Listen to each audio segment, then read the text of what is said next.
Hello everybody, stay positive and be happy. ഇത് ബിഗിനേഴ്സിന് വേണ്ടിയിട്ടുള്ള video ആണ്. So welcome to English speaking course. കഴിഞ്ഞ video day 1 ചെയ്തിട്ട് ഞാൻ പോസ്റ്റ് ചെയ്തിട്ടുണ്ടായിരുന്നു. ഇംഗ്ലീഷ് ഒട്ടും അറിയാത്തവർ എങ്ങനെ ഇംഗ്ലീഷ് പഠിക്കാൻ തുടങ്ങണം. സൈഡിൽ നിങ്ങൾക്ക് അതിൻ്റെ തംബ്നെയിൽ കാണാൻ പറ്റും. ഇത് അതിൻ്റെ കണ്ടിന്യൂവേഷൻ ആണ്, പാർട്ട് 2 ആണ്.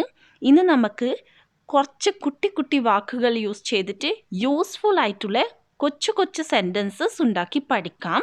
Plus towards the end of the video നിങ്ങൾക്ക് ചെറിയ സെൻറ്റൻസ്, കൊച്ചു സെൻറ്റൻസ് നിങ്ങൾക്ക് കുറച്ചും കൂടെ വലുത് ആക്കാൻ പറ്റും. ആൻഡ് അത് വളരെ ഈസി ആയിട്ട് നിങ്ങൾക്ക് ചെയ്യാൻ പറ്റും. നിങ്ങൾ ചെയ്യേണ്ട ഒരേ ഒരു കാര്യം, വീഡിയോ ഫുൾ കാണണം, ഫുൾ ശ്രദ്ധയോടെ കാണണം. ഇനി നെക്സ്റ്റ് ടൈം നമ്മൾ സെൻറ്റൻസിൻ്റെ സ്ട്രക്ചർ തെറ്റി ഒന്നും നിങ്ങൾ പറയാൻ പോകുന്നില്ല. നിങ്ങൾ കറക്റ്റായിട്ട് കുറേ കാര്യങ്ങൾ നിങ്ങൾക്ക് പറയാൻ പറ്റും. So let's get started. Part 1 നമ്മൾ ഐ യു വി ദേ ഇതുപോലത്തെ കുറേ പ്രൊനൗൺസ് വെച്ചിട്ട് കുട്ടി സെൻറ്റൻസസ് ആക്കാൻ പഠിച്ചു. ഇന്ന് നമ്മൾ ഇംഗ്ലീഷിലെ ഒരു വേർഡ് ക്യാൻ ആണ് നമ്മൾ പഠിക്കാൻ പോകുന്നത്. ക്യാൻ വെച്ചിട്ട് എങ്ങനെ നമുക്ക് സെൻറ്റൻസ് ഉണ്ടാക്കാൻ പറ്റും. ക്യാൻ എന്ന് പറഞ്ഞാൽ കഴിയും എന്നാണ്. മലയാളത്തിൽ ക്യാൻ്റെ അർത്ഥം കഴിയും. ഒരു ദിവസം രാവിലെ തൊട്ട് രാത്രി വരെ നമുക്ക് എത്രയോ കാര്യം കഴിയും, കഴിയില്ല, കഴിയുമോ എന്ന് ചോദിക്കേണ്ട ആവശ്യം വരാറുണ്ട്. സോ ഇന്നത്തെ വീഡിയോയിൽ നമുക്ക് നോക്കാം ഇതൊക്കെ നമുക്ക് എങ്ങനെ ചോദിക്കാൻ പറ്റും ഇംഗ്ലീഷിൽ. നമുക്ക് അതിൻ്റെ സ്ട്രക്ചർ ഒന്ന് നോക്കാം. ഇത് ഫുൾ എഴുതിയത് കണ്ടിട്ട് നിങ്ങൾ പേടിക്കൊന്നും വേണ്ട. ഞാൻ ഒരേ കാര്യമാണ് ജസ്റ്റ് ചെറിയ മാറ്റം വെച്ചിട്ട് എഴുതി വെച്ചിട്ടുള്ളത്. നമുക്ക് ഫസ്റ്റ് തൊട്ട് നോക്കാം. ഫസ്റ്റ് നമുക്ക് മലയാളത്തിൽ ഒന്ന് പറഞ്ഞു പോകാം. ഐ ക്യാൻ എന്ന് പറഞ്ഞാൽ എനിക്ക് കഴിയും. യു ക്യാൻ എന്ന് പറഞ്ഞാൽ നിങ്ങൾക്ക് കഴിയും. വി ക്യാൻ എന്ന് പറഞ്ഞാൽ ഞങ്ങൾക്ക് കഴിയും. ദേ ക്യാൻ അവൾക്ക് കഴിയും. ഹി ക്യാൻ അവന് കഴിയും. ഷീ ക്യാൻ അവൾക്ക് കഴിയും. ഇറ്റ് ക്യാൻ അതിന് കഴിയും. സോ കണ്ടില്ലേ, ക്യാനിൻ്റെ മുന്നേ നമ്മൾ ഇതൊക്കെ ഈ പ്രൊനൗൺസ് ഒക്കെ ചേർത്ത് കഴിഞ്ഞാൽ നമുക്ക് എങ്ങനെയുള്ള അർത്ഥമാണ് കിട്ടുന്നത്. ഇനി ഇത് വെച്ചിട്ട് നമുക്ക് ഒരു സെൻറ്റൻസ് ഉണ്ടാക്കി നോക്കാം. I can go എനിക്ക് പോകാൻ കഴിയും. നമ്മൾ മലയാളത്തിൽ പറയുമ്പോൾ നമ്മൾ ആ ഗോ പോകാനുള്ളത് നമ്മൾ മുമ്പാന്ന് പറയാം. എനിക്ക് എന്ന് പറഞ്ഞാൽ എനിക്ക് പോകാൻ കഴിയും. അപ്പോൾ നമ്മൾ ഇംഗ്ലീഷ് ഐ ഗോ ക്യാൻ എന്ന് നമ്മൾ പറഞ്ഞുകൂടാ. ഐ ക്യാനിൻ്റെ അടുത്തായിരിക്കണം, ചേർന്നിരിക്കണം. അതാണ് ഞാൻ നേരത്തെ നിങ്ങളെ എഴുതിയിട്ട് കാണിച്ചത്. ഐ ക്യാൻ എന്ന് നമ്മൾ ഫസ്റ്റ് പറയണം. പിന്നെ എന്താണോ പ്രവൃത്തി, എന്താണോ ആക്ഷൻ, അവിടെ ലാസ്റ്റ് മെൻഷൻ ചെയ്യണം.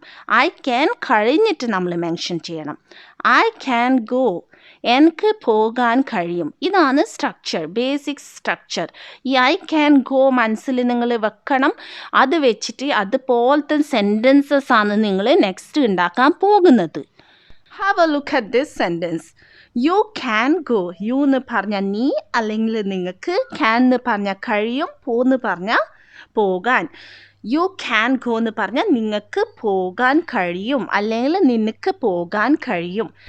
ഇനി നമുക്ക് കുറച്ച് സ്പീഡ് കൂട്ടി പോകാം. ആൻഡ് വീഡിയോൻ്റെ എൻഡിലെത്തുമ്പോഴത്തേക്കും നിങ്ങൾക്ക് തെറ്റില്ലാതെ ക്യാൻ വെച്ചിട്ട് കുറേ സെൻറ്റൻസസ് കൂടാതെ കുറേ ക്വസ്റ്റ്യൻസും ചോദിക്കാൻ പറ്റും. വി ക്യാൻ ഗോ ഞങ്ങൾക്ക് പോകാൻ കഴിയും.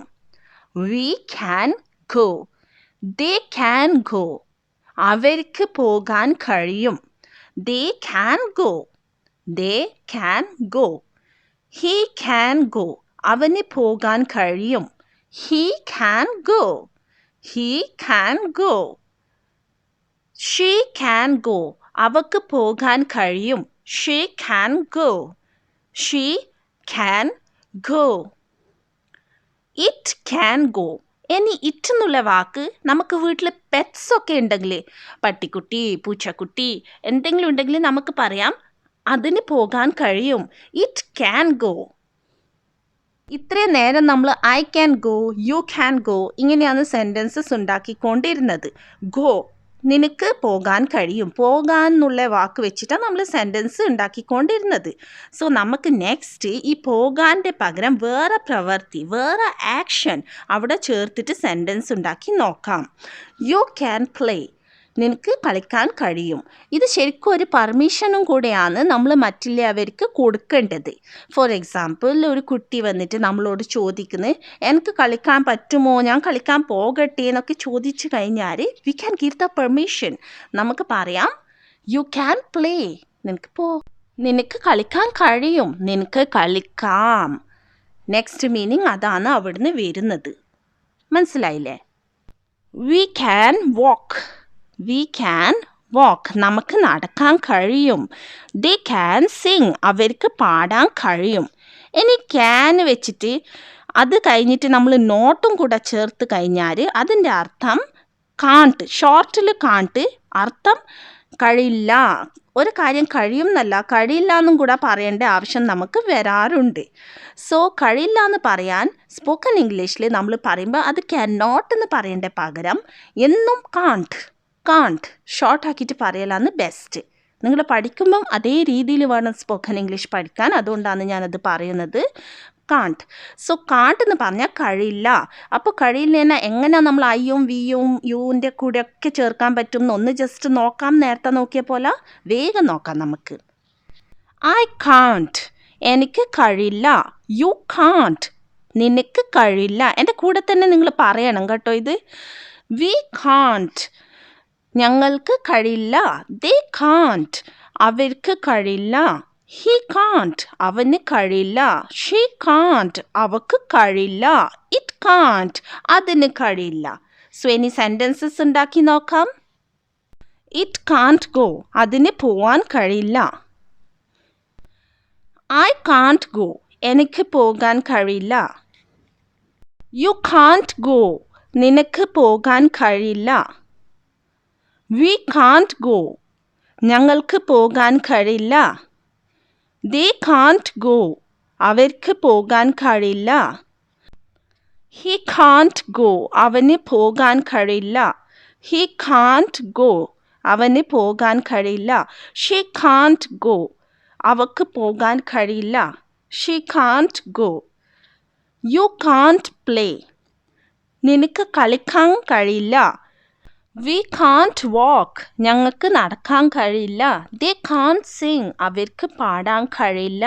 ഇത്രയും കാര്യം ക്ലിയറായി. കഴിയും കഴിയില്ല എന്നൊക്കെ നമ്മൾ പറഞ്ഞു. ഇനി നമുക്ക് ചോദ്യം ചോദിക്കണ്ടേ? നിനക്ക് കഴിയുമോ, അവന് കഴിയുമോ? അങ്ങനെ ക്വസ്റ്റ്യൻ ചോദിക്കണമെങ്കിൽ എങ്ങനെ ക്വസ്റ്റ്യൻ ഉണ്ടാക്കാൻ പറ്റും നമുക്ക് നോക്കാം. ഐ ക്യാൻ കുക്ക് എന്ന് പറഞ്ഞാൽ എനിക്ക് പാചകം ചെയ്യാൻ കഴിയും എന്നാണ് അതിൻ്റെ അർത്ഥം. ഇനി നിനക്ക് പാചകം ചെയ്യാൻ കഴിയോ എന്ന് ചോദിക്കണമെങ്കിൽ നമ്മൾ എങ്ങനെയാണ് അത് ചോദിക്കേണ്ടത്? വളരെ സിമ്പിളാണ്. Can I cook, can I cook, എനിക്ക് പാചകം ചെയ്യാൻ കഴിയുമോ?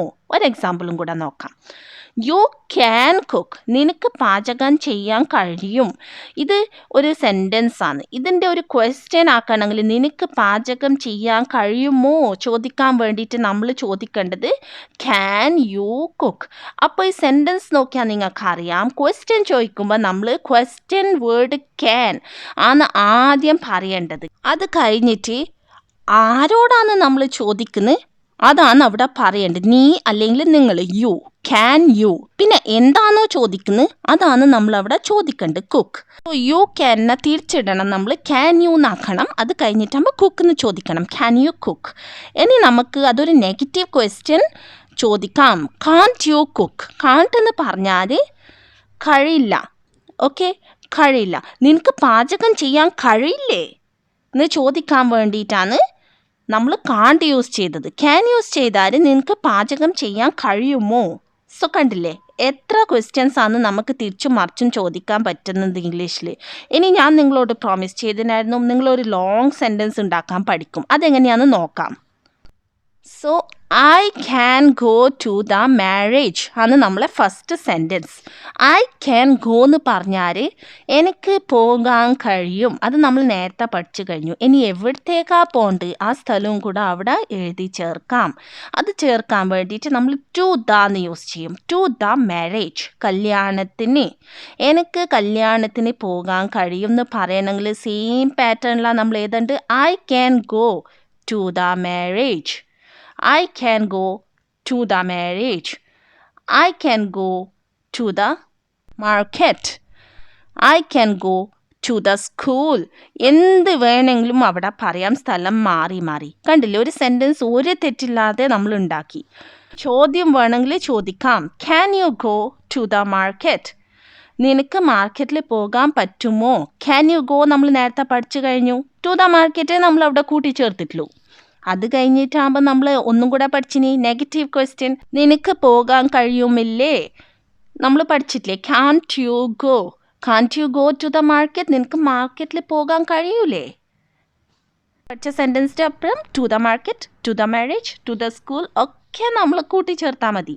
വലിയൊരു സെൻറ്റൻസായി. അത്രയേ ഉള്ളൂ English. Can you bring the paper? Can you കഴിഞ്ഞിട്ട് ഗോ കഴിഞ്ഞിട്ട് നമുക്ക് എന്താണോ പ്രവൃത്തി ചെയ്യേണ്ടത് അതവിടെ ചേർക്കാം. ബ്രിങ് എന്ന് പറഞ്ഞാൽ കൊണ്ടുവരിക. Can you bring the paper? Paper കൊണ്ടുവരാൻ കഴിയുമോ? Can you bring the glass? Glass കൊണ്ടുവരാൻ കഴിയുമോ? Can you get the paper? ഇനി ഇത് കണ്ടില്ലേ, ഒരു ചേഞ്ച് സെൻറ്റൻസിൽ. ഗെറ്റ് എന്ന് പറഞ്ഞാൽ ഇവിടെ ബ്രിങ്ങിൻ്റെ അർത്ഥം തന്നെയാണ്. Can you get the paper എന്ന് പറഞ്ഞാൽ പേപ്പർ കൊണ്ടുവരാമോ? Can you get the glass? Glass കൊണ്ടുവരാമോ? ഇനി അവിടെ ഒരു റിക്വസ്റ്റ് പൊളൈറ്റ് റിക്വസ്റ്റ്, മുതിർന്ന അവരോട് സംസാരിക്കുന്നെങ്കിൽ നമുക്ക് ലാസ്റ്റിലൊരു പ്ലീസും കൂടെ ചേർക്കാം. Can you bring the paper please? Can you bring the glass please? Can you get the paper please? Can you get the glass please? ഇതുപോലെയൊക്കെ നമുക്ക് ചോദിക്കാം. It's very easy. നിങ്ങൾക്ക് മനസ്സിലായിട്ടുണ്ടാവും. ഇനി ഒരു ക്വസ്റ്റ്യൻ നോക്കൂ നിങ്ങൾ. Can you cook? നിനക്ക് പാചകം ചെയ്യാൻ കഴിയുമോ? നമ്മൾ ചോദിച്ചില്ലേ. ഇനി കുക്ക് കഴിഞ്ഞിട്ട് നമുക്ക് അവിടെ എന്തെങ്കിലും ഡിഷ് ചേർക്കണമെങ്കിലോ നമുക്കതവിടെ പറഞ്ഞാൽ മതി. Can you cook biryani? Can you cook chicken? Can you cook chicken curry? ഇനി കുക്കിൻ്റെ പകരം മേക്ക് എന്നും പറയാം. മേക്ക് എന്ന് പറഞ്ഞാൽ ഉണ്ടാക്കാൻ. ക്യാൻ യു മേക്ക് ചിക്കൻ കറി? അതുപോലെയും നമുക്ക് ചോദിക്കാം. വളരെ സിമ്പിൾ വീഡിയോ ആയിരുന്നു. ബിഗിനേഴ്സിന് വളരെ എളുപ്പത്തിൽ മനസ്സിലാക്കാൻ പറ്റിയെന്ന് വിചാരിക്കുന്നു. ഇതുപോലത്തെ വീഡിയോസ് എന്നും കാണണമെങ്കിൽ please do comment, share your feedback. Thanks for watching.